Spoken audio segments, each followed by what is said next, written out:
Hello students, now let's begin with the next unit of our syllabus, unit number 10, that is S block elements. Okay, now in this chapter we are going to discuss what are S block elements, what are the physical and chemical properties of these elements. But before starting with the introduction of S block elements, first of all we have to again revise that how we can find out that a particular element belongs to S block. So what we do, suppose we are provided with atomic number 12 and I just want to find out whether this element belongs to S block or not. So I will write the electronic configuration. The electronic configuration is neon 3s2. Since the last electron, that is the 12th electron, enters s orbital. Okay, now this is the 3s orbital in which the 12th electron is entering. Since the last electron enters the s orbital of valence shell,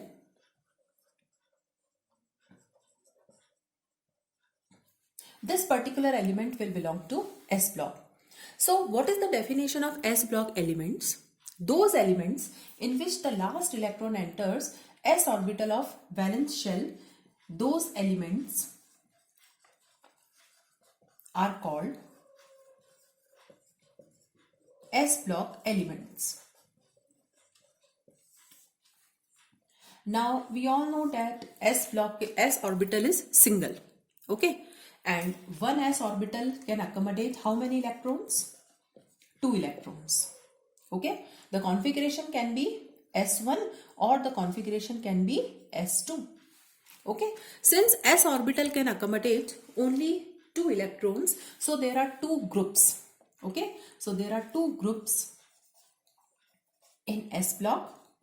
Now what are the 2 groups? The first is group number 1 and the second is group number 2. All the elements belonging to group number 1 have S1 configuration and all the elements belonging to group number 2 have S2 configuration. Okay, so we can write the general configuration of S block as NS122. So this is the general electronic configuration of S block. Okay, now what is N here? N means the period number. Okay, so this N can extend from 2 to 7. We do not include first period here because first period contains only hydrogen and helium. These are exceptional elements. So S block continues from second period to 7th period and it has 2 groups, that is group number 1 and group number 2. So if the question comes that why only 2 groups are there in S block, the reason is very simple, because S orbital can accommodate only 2 electrons. Likewise, when we'll discuss P block, now how many electrons we can accommodate in p orbitals? That is total 6 electrons. So how many groups are there in p block? So there will be 6 groups, that is 13 to 18. Okay, so now in this chapter, first of all we'll discuss group number 1 elements and then we'll discuss group number 2 elements. Now let's begin with group first. Now what are the elements which are present in group number 1? Lithium, sodium, potassium, rubidium, cesium and francium. Now the atomic numbers are given in the brackets. So we can write the configuration. So what is the configuration of lithium? Now since the atomic number is 3, it will be helium 2s1 or we can say 1s2, 2s1. Likewise sodium is neon 3s1, potassium is argon 4s1, rubidium is krypton 5s1, cesium is xenon 6s1 and francium is radon 7s1. So when we write the electronic configuration of these elements, we can see that all these elements have only one electron in the outermost or the valence shell. That's why these elements belong to group number first. The last electron you can see it is entering the s orbital only. Okay. Now these elements are also known as alkali metals. Now why they are known as alkali metals? Because the oxides and hydroxides of these elements are alkaline in nature. For example, you know about sodium hydroxide, that is NaOH. KOH. Now these are alkaline in nature. Now let's discuss the physical properties. The first is atomic size. We have learned in our periodic table that when we move from left to right, the atomic size decreases. Since these are present in group number first, so these are largest in the respective periods. And what happens when we move down the group? Down the group, the size always increases. Okay, means when we move from lithium to francium, the atomic size will increase. Lithium will be the smallest and francium will be the largest. The reason is because of increase in number of shells. Okay, so as we move down the group in subsequent periods, the shells are increasing, so atomic size increases. The second property is ionization enthalpy. We know about ionization enthalpy. It is the amount of energy required to remove the electron.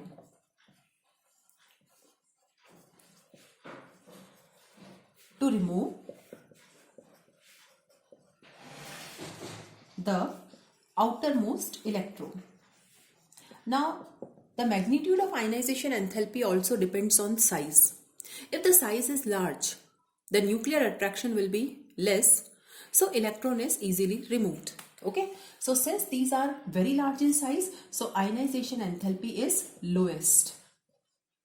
Okay, means it is very easy to remove the electron from the elements, and down the group size increases and again ionization enthalpy will further decrease.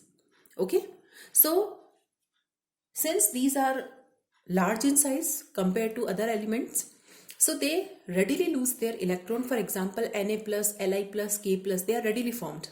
That's why these elements are metallic in nature. And why they are metallic in nature? Because they have low ionization enthalpy, they readily lose electron. Now the next point that we are going to discuss is hydration enthalpy. Now first of all, we'll discuss what is the meaning of hydration enthalpy. Suppose we have any salt. Suppose I have sodium chloride. Okay.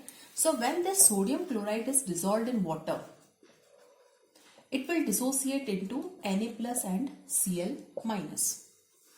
Cation as well as anion is formed. Now water is also polar in nature. So this cation will be attracted by the negative end of water, that is O, and this anion will be attracted by the positive end of water, that is H. Now since attraction is there, okay, now why the water molecules are surrounding this Na plus and Cl minus? Because of attraction only. This is ion dipole attraction, and during this attraction some energy is released, and that energy is known as hydration enthalpy. This is hydration only. So what is hydration enthalpy? It is the energy released when the cation or anion is surrounded by water molecules, and the hydration enthalpy is more when the size is less. Okay, so what is the magnitude of hydration enthalpy? So lithium Li plus. Now since this is the smallest cation in the group first, so it has maximum degree of hydration, then sodium, then potassium, then rubidium, and then cesium. So down the group, the magnitude of hydration enthalpy decreases. And why decreases? Due to increase in size.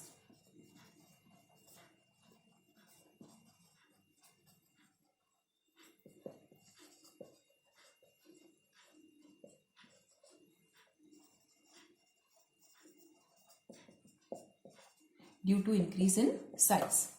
Okay, and which cation has maximum hydration? Now Li plus. So Li plus has maximum hydration, and that's why it exists in the form of hydrated salt only, and that is LiCl dot 2H2. Okay, now other cations are large in size, so they do not show that much hydration. Now let's discuss about the physical state. Alkali metals are silvery white soft metals. Okay, now these are soft metals. Okay, they do not possess that much hardness. As soon as we say metal, the only thing that comes in our mind is hardness. But these are metals, but they are not hard, they are very soft. Now, why they are soft? Due to weak metallic bonding. Okay, alkali metals have weak metallic bonding, because suppose if I see the lattice of sodium, now the electron Na plus electron, Na plus electron. Okay, now the force of attraction between this Na plus and electron is less. So due to weak metallic bonding, these are quite soft, and these have low melting point and boiling point. Okay, and what is the reason for this? Due to weak metallic bonding. Okay, and they are so soft that they can be cut with knife. Okay, and this all is due to weak metallic bonding. Okay, now the next is alkali metals show one important property, and that property is when they are heated, they impart color to the flame. Okay, now lithium impart crimson red color. Okay, so when alkali metal or its salt, you can heat the salt also. So when alkali metal or its salt is heated in the Bunsen burner, the flame appears colored.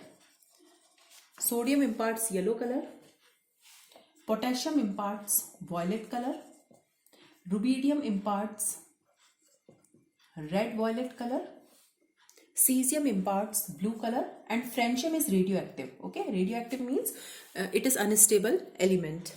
So these impart color to flame.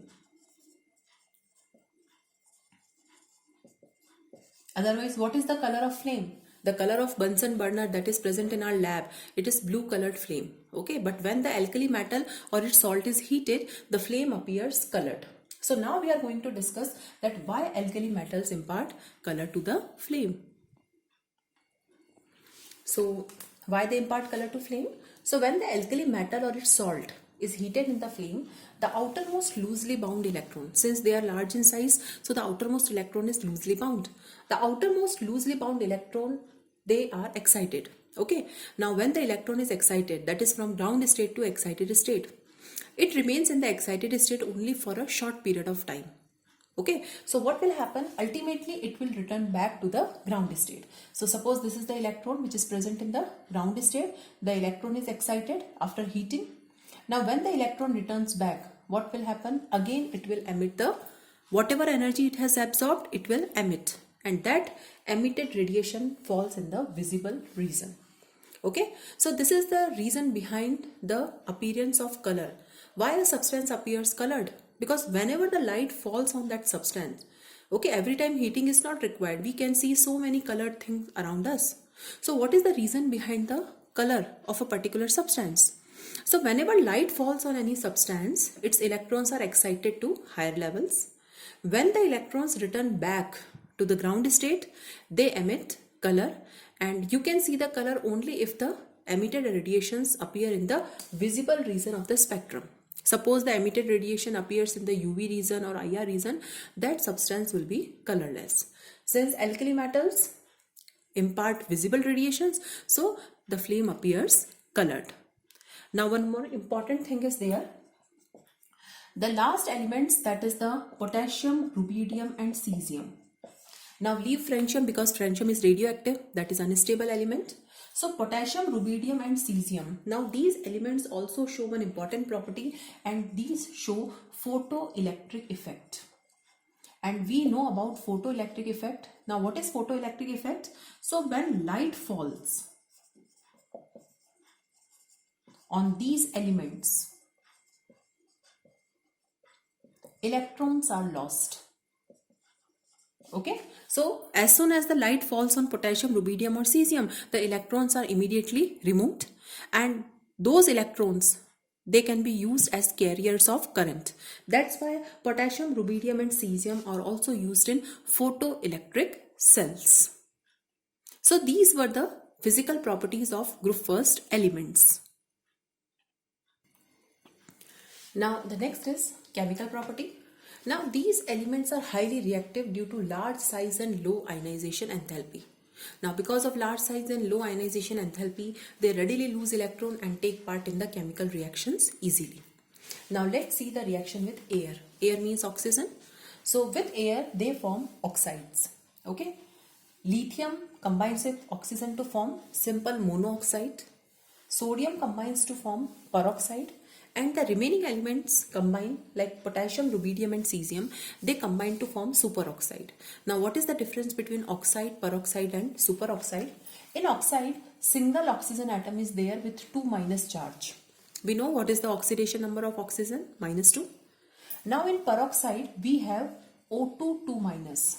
Okay, the 2 minus charge is present on oxygen molecule, and superoxide is O2 minus. Okay, so this is the anionic structure of oxide, peroxide and superoxide. So lithium, sodium and the other elements form different types of oxides. Clear? That is, down the group, the tendency to form superoxide increases. Now, when exposed to air, they catch fire. We have seen that sodium is highly reactive. That's why these are kept in kerosene oil. Now, next is reaction with water. When alkali metals are dissolved in water, they form hydroxide plus hydrogen gases evolved. With hydrogen, they form hydrides, and in these hydrides, the oxidation number of hydrogen is -1. With halogens, they form halides like twice Mx, and these halides are ionic. For example, NaCl, KCl. So halides are ionic with high melting points, but the exception is lithium halides are covalent. And since lithium is the first member of this group, and we know that the first member of every group differ from rest of the members, so lithium will show anomalous behavior that we are going to discuss further, but the lithium halides are covalent. Okay, and what is the reason? Because Li plus is very small in size, and whenever the size of cation is small, according to Fion's rule, okay, the polarizing power is more. So lithium, due to small size, form covalent compounds, but the other members of this group form ionic compounds. Now, one important property is that when alkali metals are dissolved in liquid ammonia, they form blue colored solutions. So when alkali metals are dissolved in liquid ammonia, what will happen? The alkali metals will lose electron. Now X plus Y ammonia means X and Y denotes the number of molecules of ammonia. They can be different. So the metal cation will combine with X molecules of ammonia, and the electron which is lost will combine with Y molecules of ammonia. So these are ammoniated cations and these are ammoniated electrons. And since these electrons are unpaired, so the resultant solutions are blue in color. And again the same thing is there. So when the light falls on these ammoniated electrons, these electrons are excited. When they return back, they emit blue color. Okay, so because of these ammoniated electrons, the solutions are blue in color. The solutions are paramagnetic. Paramagnetic, why? Because the electrons are unpaired and the solutions are conducting also because of unpaired electrons. So this is an important property of alkali metals, that they form deep blue solutions with liquid ammonia. But suppose if the solution is concentrated now, okay, then the electrons will start pairing up and the color will be bronze, and since the electrons start pairing up, what will happen? The solution will become diamagnetic. Now let's discuss the uses of these alkali metals. Lithium is mostly used in making alloys with aluminum and magnesium. Sodium is used to make sodium lead alloys, and these sodium lead alloys are used as anti-knocking agents. Potassium is used in fertilizers and soaps. Cesium and rubidium also, it is used in making photoelectric cells. Now let's discuss the compounds of alkali metals, and first we'll discuss oxides and hydroxides in detail. Now we know that lithium forms monooxide, sodium forms peroxide, and the remaining members form superoxide. Means we can say that down the group, the stability of superoxide increases. Okay, now what is the reason behind this? The reason is, it is due to greater stabilization of a larger cation by large anion. Okay, because down the group your size is increasing. Now what is the order of size? Now oxide is this, then peroxide, and this is superoxide.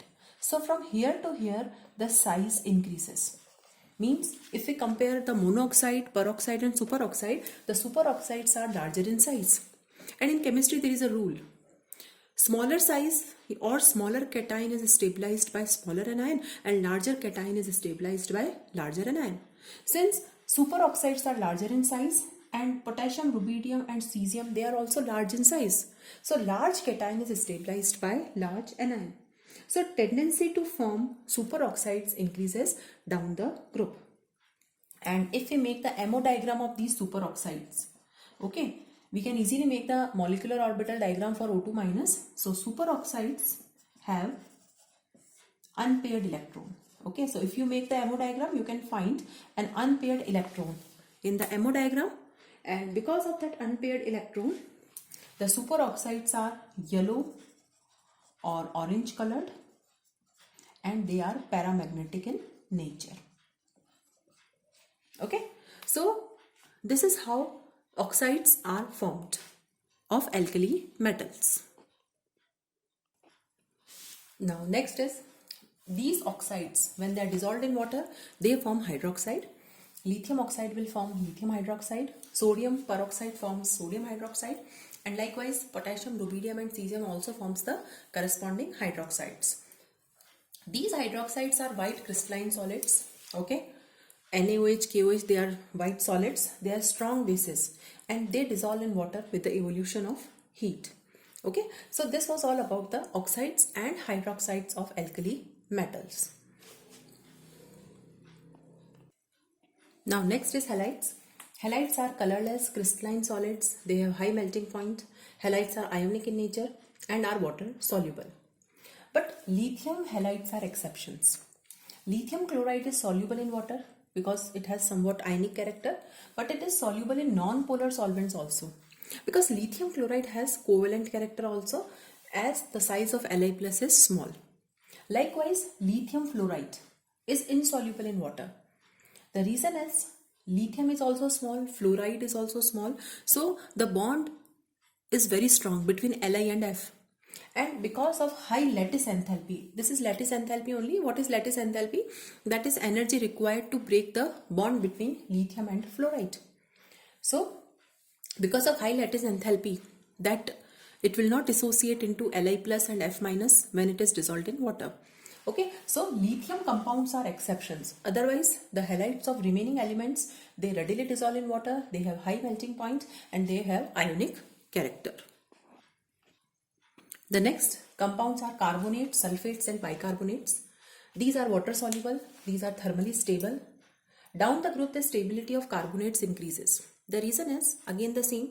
Carbonate is a large anion and large anion is always stabilized by large cation. So down the group, the size of cation increases. So large cation can easily stabilize the carbonate ion. So rubidium carbonate, cesium carbonate, they are quite stable as compared to lithium carbonate. Lithium carbonate is unstable and it readily dissociates into oxide and carbon dioxide, because the size of Li plus is very small and the size of carbonate is large. So the bond is comparatively weak. So we can see that in all the properties, lithium is showing anomalous behavior. Lithium is differing from rest of the members of the group. And what is the reason? Because this we have learnt in diagonal relation also, that lithium is very small in size. Due to small size, its ionization enthalpy is very high. Lithium also does not have vacant d orbitals. Okay, it has high polarizing power. So because of all these features, lithium differ from rest of the members. Okay, so this was about the general physical and chemical properties of group first elements.